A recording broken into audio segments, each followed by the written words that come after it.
હાલ રાજકોટથી ગણપતિ ઉત્સવને લઈને એક દુઃખદ સમાચાર સામે આવી રહ્યા છે।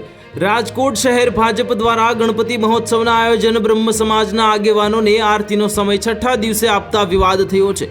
આ વિવાદ હવે ભાજપની મુશ્કેલી વધારી શકે છે। ગુજરાતભરમાં બ્રહ્મ સમાજ હવે ભારતીય જનતા પાર્ટી સામે મોરચો માંડે તો નવાઈ નહીં લાગે।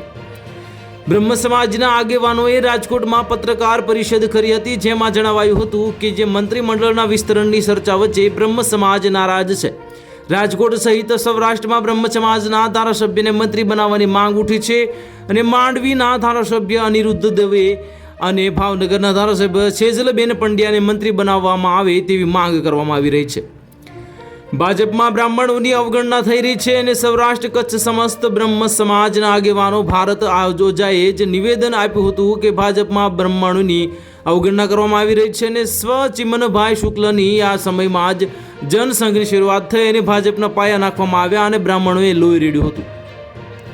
હાલમાં રાજકોટ શહેર ભાજપ પ્રમુખ ડોક્ટર માધવ દવે બ્રાહ્મણ હોવા છતાં કશ્યપ શુક્લ, રામભાઈ મોકરિયાની અવગણના થઈ રહી છે।